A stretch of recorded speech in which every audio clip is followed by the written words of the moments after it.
आइए हम लोग आज का पेपर का विश्लेषण करते हैं। 19 अप्रैल 2024 दैनिक जागरण। पहली खबर है, पहले रन में प्रत्याशियों संग मतदाताओं की भी परीक्षा होगी। तो आज से जो है चुनाव शुरू हो चुका है।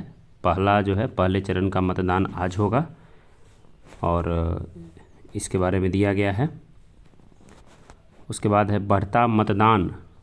ये महत्वपूर्ण टिप्पणी आई है सुप्रीम कोर्ट की कि बढ़ता मतदान दर्शाता है वर्तमान व्यवस्था में लोगों का भरोसा है। ये बढ़ता मतदान दिखा रहा है। ईरानी कब्जे वाले जहाज़ पर सवार भारतीयों में से महिला पहुंची स्वदेश। तो आपको पता है कि इजराइल का जो मालवाहक जहाज़ था, वो इजराइल के मालवाहक जहाज़ को, जिसका नाम था MSC एरिज नाम था, पर सवार भारतीय चालक दल जो 17 दलों का टीम था में शामिल एकमात्र महिला कैंडिडेट थी, जिनका नाम था एन टेस्सा जोसेफ गुरुवार को स्वदेश पहुंच गई। टेस्सा केरला के त्रिचूर की निवासी है। नई दिल्ली के लिए बड़ी कूटनीतिक जीत है। विदेश मंत्री एस जयशंकर ने सुरक्षित वापसी के लिए ईरान में भारतीय दूतावास के प्रयासों की सराहना की और कहा कि प्रधानमंत्री नरेंद्र मोदी जी की गारंटी देश के साथ विदेश में भी काम करती है। आगे देखते हैं।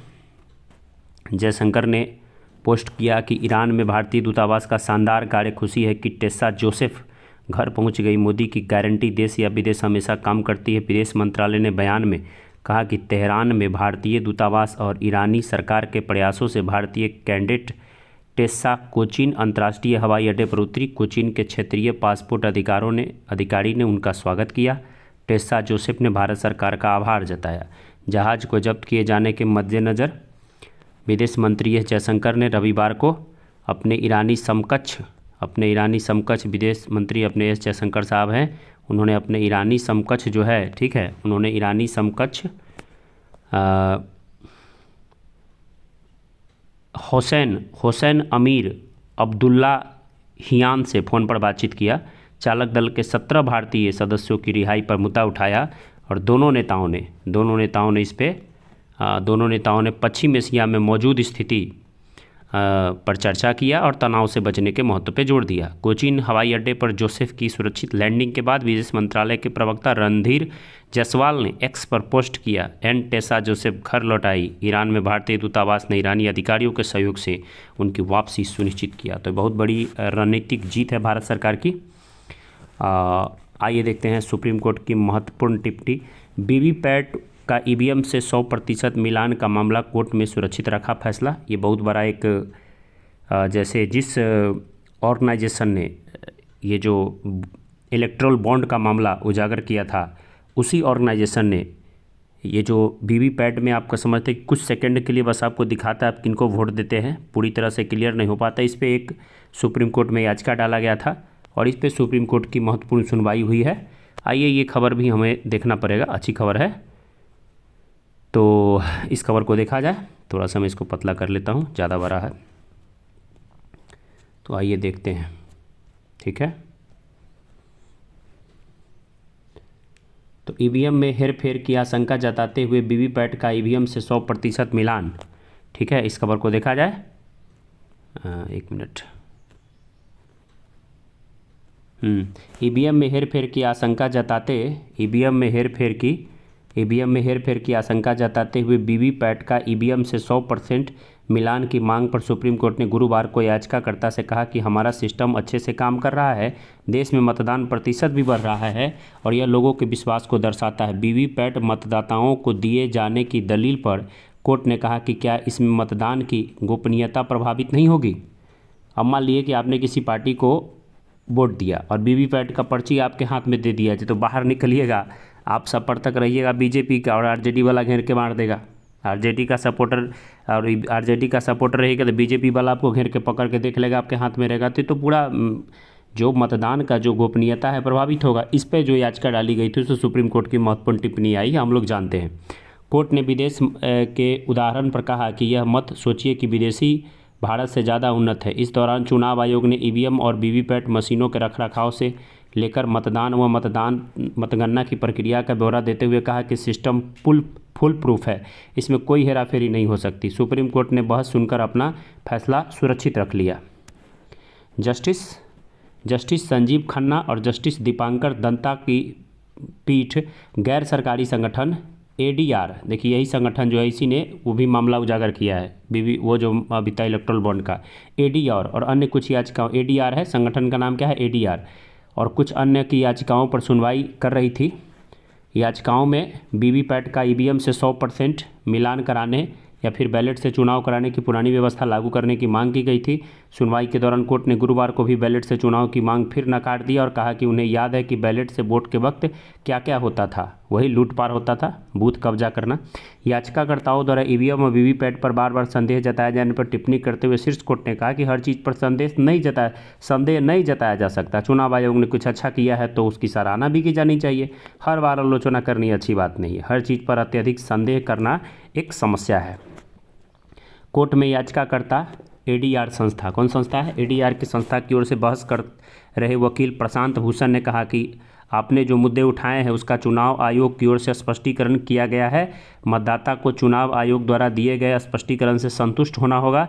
सॉलिसिटर जनरल भारत सरकार के जो हैं तुषार मेहता ने चुनाव के ठीक पहले इस तरह की याचिकाएं लाए जाने पर सवाल उठाया और कहा कि इसमें मतदाताओं के मन में शंका पैदा होता है, इसका असर मतदान पर पड़ता है, ये लोकतंत्र को नुकसान पहुंचाता है। लेकिन कोर्ट ने कहा कि प्रशांत भूषण की याचिका पहले की है, कोर्ट समय की कमी के कारण उसे सुन नहीं पाया था। कुछ याचिका पहले की है, कोर्ट समय के कमी कारण सुन नहीं पाया था। कुछ याचिकाएं जरूर बाद में दाखिल की गई हैं।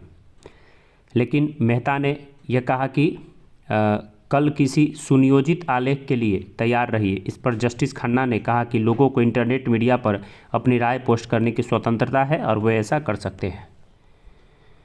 तो वीवीपैट में पारदर्शी शीशे में नहीं किया गया कोई बदलाव, ठीक है। तो आप समझ गए वीवीपैट का मामला। हम लोग ईरानी वाला मामला भी देखा और आगे चलते हैं। ये देखिए हमारे केजरीवाल साहब हैं। केजरीवाल साहब क्या कर रहे हैं आजकल, आपको मैं बताता हूँ इनका रोमांचक काम क्या सब कर रहे हैं। ये हैं साहब केजरीवाल, देख रहे हैं, मैंने को पूरा का पूरा पीला कर दिया है क्योंकि आजकल आम का सीजन और आम पीला ही होता है। तो ये साहब इतने तेज़ हैं, इनका नाम है केजरीवाल, ठीक है। अन्ना आंदोलन से पैदा लिए थे और ये क्या किए हैं कि अपना BP शुगर का बहाना बनाने के लिए भरपूर जो है आम मंगा करके खा रहे हैं भरपेट, खूब आम और मिठाई मंगा के खा रहे हैं। जिनका BP बढ़ जाए उस आधार पे ED इनको मेडिकल रेफरेंस के आधार पर छूट दे देता। आइए जानते हैं केजरीवाल साहब का तमाशा। वीडियो कॉन्फ्रेंसिंग के चिकित्सा से सलाह लेने की अनुमति देने की मांग संबंधी दिल्ली के CM केजरीवाल की अर्जी पर ED ने विरोध किया। राउज एवेन्यू कोर्ट में विशेष न्यायाधीश कावेरी बवेजा के समक्ष ED ने तर्क दिया केजरीवाल जमानत के लिए आधार बनाना चाहते हैं और इसीलिए उनके डाइट चार्ट में मिठाई और आम शामिल है। ED के अधिवक्ता जोसेफ हुसैन ने कहा कि केजरीवाल हाई ब्लड शुगर का दावा करते हैं लेकिन वह जेल के अंदर आम खाने के साथ साथ चीनी वाला चाय भी पी रहे हैं। ED ने तर्क दिया कि जब अर्जी पर सुनवाई शुरू होने पर केजरीवाल की तरफ से पेश अधिवक्ता विवेक जैन ने अदालत से बताया कि बेहतर आवेदन दायर करने के लिए आवेदन वापस लिया जा रहा है। हालांकि ED के अधिवक्ता ने आवेदन में शुगर से ज़्यादा बढ़ने के बिंदु पर चिंता व्यक्त करते हुए कहा कि हमने जेल अधिकारियों को लिखा है और उनसे पूछा है कि 1 अप्रैल में अदालत के आदेश के तहत दी गई घर का खाना खाने की अनुमति के तहत क्या केजरीवाल आहार और दवाएं ले रहे हैं। तो इससे पता चला कि मधुमेह की बीमारी का दावा करने वाले केजरीवाल आम मिठाई और चीनी वाला चाय दवा करके ले रहे हैं ताकि इनका BP शुगर हाई हो जाए और इनको जेल से छोड़ दिया जाए। वाह केजरीवाल साहब, कमाल कर रहे हैं आप। यहाँ चलते हैं, इधर कुछ नहीं है, राजनीतिक मामला है, हमें इससे मतलब नहीं, आगे हम चलते हैं। अभी जानते हैं ये अभी जो है शांति श्री धूलीपुरी पंडित है, ये JNU की कुलपति है। शांति श्री धूलीपुरी पंडित किनकी है, JNU की कुलपति है। इन्होंने कहा कभी देश विरोधी गैंग होता था JNU, लेकिन अब नहीं है मेरे आने से।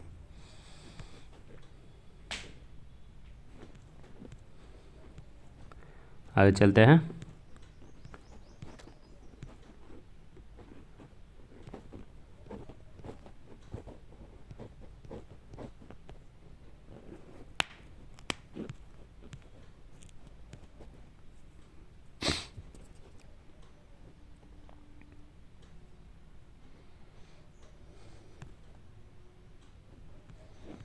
आगे देखते चलते हम। लोकतंत्र पर ही सवाल है वंशवाद, इसको जानते हैं। आज का एडिटोरियल है लोकतंत्र पर ही सवाल है वंशवाद, इसको समझते हैं खूब अच्छा से। क्या लोकतंत्र पर सवाल है वंशवाद, इसको जाना जाए तो ये है कि भारतीय राजनीति में वंशवाद नया मुद्दा नहीं है। इसका बढ़ते जाना बड़े खतरे की ओर इशारा करता है। राजनीतिक दल एक दूसरे पर परिवारवाद के आरोप लगाते हैं, पर सच यह है कि कोई किसी से पीछे नहीं है। पहले प्रधानमंत्री जवाहरलाल नेहरू के कार्यकाल में उनकी बेटी इंदिरा गांधी को आगे बढ़ाए जाने के साथ ही परिवारवाद का सवाल उठने लगा। इंदिरा के प्रधानमंत्री बनने के बाद जिस तरह से पहले संजय और फिर राजीव गांधी को आगे बढ़ाया गया, उसके बाद तो वंशवाद का आरोप कांग्रेस का अस्थायी रूप से चस्पा हो गया, मतलब आदत हो गया। विडंबना है कि सबसे पुरानी पार्टी कांग्रेस को वंशवाद में कोई बुराई नज़र नहीं आती। आश्चर्य नहीं कि कांग्रेस परिवार का समूह ज़्यादा नज़र आता। सबसे बड़े लोकतंत्र की विदुषता देखिए कि जो दल और नेता वंशवाद के लिए कभी कांग्रेस को कोसते थे, वे अपनी वंश बल बढ़ाने में उससे भी आगे निकल गए हैं। क्षेत्रीय दल तो है ही परिवार केंद्रित, बाकी का हाल भी अलग नहीं। देश के लिए निर्णायक बताए जा रहे 2024 के लोकसभा चुनाव में भी वंशवाद सर्वत्र है। अक्सर विकृतियों के लिए उत्तर भारत को जिम्मेदार माना जाता है, पर भ्रष्टाचार की तरह वंशवाद भी पूरा भारत एक है। उत्तर प्रदेश में स्वर्गीय मुलायम सिंह यादव के बेटे और पुत्रवधू डिम्पल के अलावा भाई भतीजे समेत कई अन्य स्वजन चुनाव मैदान में। आकाश आनंद बसपा सुप्रीमो मायावती के उत्तराधिकारी भतीजा होने के नाते ही एनडीए में शामिल संजय निषाद और ओम प्रकाश राजभर को भी अपने एक सीट पर अपने बेटे को बेहतर उम्मीदवार नहीं मिले। अपना बेटा से बेहतर उम्मीदवार नहीं मिला, अपना बेटा को लड़ा रहे हैं संजय निषाद और ओम प्रकाश राजभर। भाजपा उम्मीदवार राजवीर सिंह पूर्व मुख्यमंत्री कल्याण सिंह के बेटे हैं। रक्षा मंत्री राजनाथ सिंह के बेटे पंकज विधानसभा चुनाव लड़ते रहे हैं। बिहार में तो लालू यादव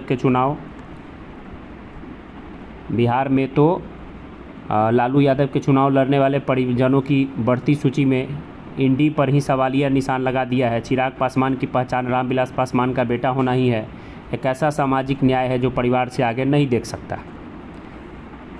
राजस्थान में भी वंशवाद में किसी से कसर नहीं छोड़ी है। भाजपा एक परिवार में एक टिकट के तर्क के सहारे अपने परिवारवाद का बचाव करती है, लेकिन विधायक विश्वनाथ सिंह की पत्नी को राजसमंद से लोकसभा टिकट दिया गया। जयपुर शहर से भंवर लाल शर्मा के निधन के बाद बेटी उम्मीदवार है। कभी तीसरी धारा के राजनीति के बड़े चेहरे रहे नाथूराम मिर्धा की पुत्री ज्योति मिर्धा भाजपा के टिकट पर नागौर से चुनाव लड़ रही है। पूर्व मुख्यमंत्री वसुंधरा राजे के बेटे दुष्यंत सिंह झालावाड़ से चुनाव लड़ रहे हैं। कांग्रेस के कद्दावर नेता रहे सीसराम ओला के बेटे ब्रिजेंद्र झुंझुनू से चुनाव लड़ रहे हैं, तो पूर्व मुख्यमंत्री अशोक गहलोत के बेटे वैभव जालोड़ सिरोही से चुनाव मैदान में है। झालावाड़ 12 सीट पर पूर्व मंत्री प्रमोद जैन की पत्नी उर्मिला उम्मीदवार है। मध्य प्रदेश में पूर्व कांग्रेसी मुख्यमंत्री कमलनाथ के बेटे नकुलनाथ फिर से छिंदवाड़ा में चुनावी मैदान में हैं।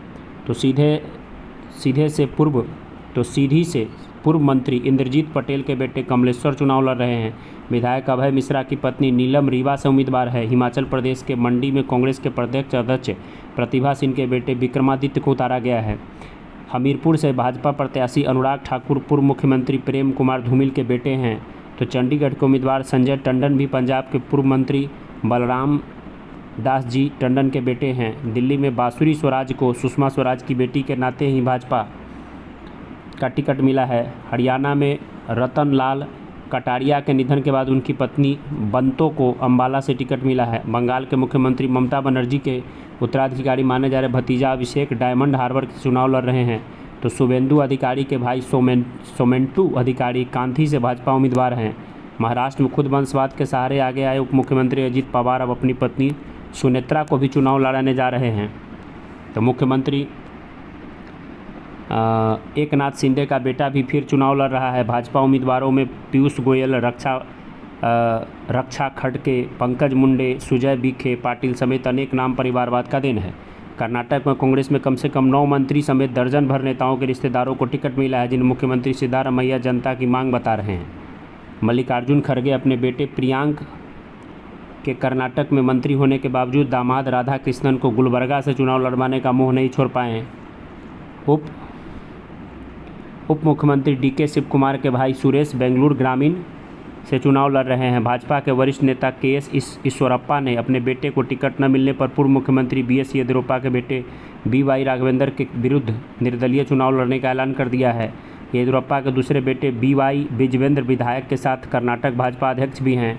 लोकसभा चुनाव लड़ रहे पूर्व मुख्यमंत्री बसवराज बोम्मई भी पूर्व मुख्यमंत्री एस.आर. बोम्मई के बेटे हैं। पूर्व प्रधानमंत्री एच.डी. देवगौड़ा के बेटे पूर्व मुख्यमंत्री एच.डी. कुमारस्वामी और पुत्र प्रज्वला रेवन्ना अपने पार्टी जदएस के उम्मीदवार हैं। तो बेंगलुरु ग्रामीण सीट पर देवगौड़ा के दामाद सी.एन. मंजूनाथ भाजपा के हैं। ये लंबी सूची है। वंशवाद के पोषक तर्क देते हैं कि आखिरकार तो जनता ही चुनती है, पर वे ये नहीं बताते कि दर्शकों का काम करने वाले कार्यकर्ता से पद और टिकट की बाजी नेता का परिजन कैसे मार लेता है। यह अध्ययन वंशवाद को बेनकाब करने वाला 2019 में लोकसभा चुनाव में 30% सदस्य राजनीतिक परिवार से रहे। दलों और राज्य की दृष्टि से भी ज़्यादा फर्क नहीं पड़ता। मसलन कांग्रेस के 31% टिकट वंशवाद के चलते दिए तो भाजपा ने 21%। महिला सशक्तिकरण के नाम पर भी राजनीतिक परिवारों की महिलाएं ही लाभार्थी बन रही हैं। सपा, टीडीपी, द्रमुक और बीआरएस जैसे दलों में तो 100% ऐसा ही होता है। तो ये आपने देखा वंशवाद का एक नमूना। किस पार्टी में वंशवाद नहीं है वो आपके सामने आंखें खोल देने वाला ये सर्वे है। भारत में बनेगी टेस्ला की सबसे सस्ती कार। 21 अप्रैल को देर शाम तक एलन मस्क आ सकते हैं और पहला ईवी फैक्ट्री लगाने का ऐलान कर सकते हैं। ठीक है, काफ़ी बड़ी खबर है। टेस्ला कंपनी भारत में आ रही है निवेश करने। बर्तन बनाने में हल्का स्टील नहीं चलेगा। ठीक है,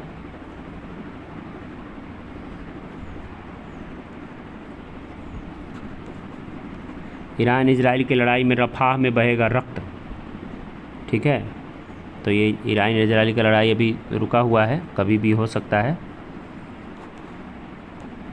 सुरक्षा परिषद में सुधार का अमेरिका भी है समर्थक।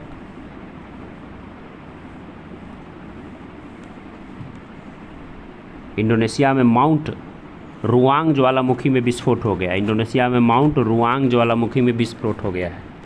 ठीक है, तो फिर वहाँ पर तबाही आ गया है। अब यूएई में बताइए, जहाँ पे सुखाड़ रहता तो वहाँ पे इतना भयंकर वर्षा बरस गया है कि दुबई इंटरनेशनल एयरपोर्ट के टर्मिनल 1 में उड़ान को अनुमति नहीं मिल पा रहा है उड़ान भरने के लिए। पूरा बाढ़ आ गया है दुबई में। कल का मैच जो है, कहते हैं ना कि तुम्हारे जीत से ज़्यादा हमारे हार के चर्चे होंगे। आशुतोष मिश्रा ने क्या किया, एकदम पूरा बाजी पलट के रख दिया। मात्र 25 वर्ष के हैं और आईपीएल मुकाबले में उनका जो कल पारी था वो ज़बरदस्त पारी उन्होंने खेला आशुतोष मिश्रा ने। और हालांकि जिता नहीं पाए, 9 रन से हार का सामना करना पड़ा, लेकिन सारा दुनिया कल इन्हीं का नाम ले रहा है। बहुत अच्छा इनका कल का मैच रहा। मुंबई ही जीती, लेकिन आखिरकार जो है पंजाब ने आशुतोष मिश्रा के बल पर कड़ी टक्कर दी। फिलीपींस भारत से जो है ब्रह्मोस मिसाइल खरीद रहा है। तो ब्रह्मोस मिसाइल का पहला सेट जो है आज फिलीपींस को भारत सरकार गिफ्ट करेगी। पीएम नरेंद्र मोदी को मिली पांचजन्य की किताब सबके राम। पांचजन्य की किताब सबके राम।